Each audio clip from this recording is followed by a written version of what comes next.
Welcome to mini vlog day 6. ಚಹಾ coffee ತಿಂಡಿ ಎಲ್ಲ ಕುಡಿದು ರೆಡಿಯಾದೆ. ಕಸ್ಟಮರ್ಗೆ ವೇಟ್ ಮಾಡ್ತಾಯಿದ್ದೆ. ಕಸ್ಟಮರ್ ಬಂದರು, ಕಾಲ್ ಮಾಡಿದರು, ಸೀದಾ ಹೋದೆ.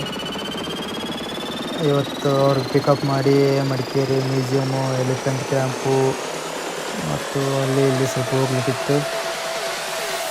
ಮಡಿಕೇರಿ ಮ್ಯೂಸಿಯಮ್ ತೋರಿಸಿದ ತಕ್ಷಣ ನಾನು ಸ್ವಲ್ಪ ಆ ಕಡೆ ಈ ಕಡೆ ವಿಡಿಯೋ ಎಲ್ಲ ಮಾಡಿದ್ದೆ. ಸ್ವಲ್ಪ ಒಳ್ಳೆಯ ಲೊಕೇಶನ್ ಇತ್ತು ನೋಡಲಿಕ್ಕೆ ಮಡಿಕೇರಿಯಲ್ಲಿ.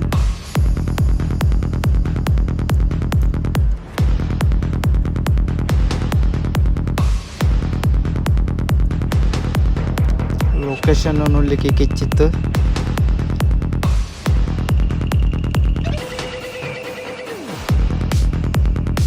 ನೋಡಿದ ತಕ್ಷಣ ನೆಕ್ಸ್ಟ್ ಹೋಗಿದ್ದು ಅಂಬಿ ಫಾಲ್ಸ್ ಅಲ್ಲಿ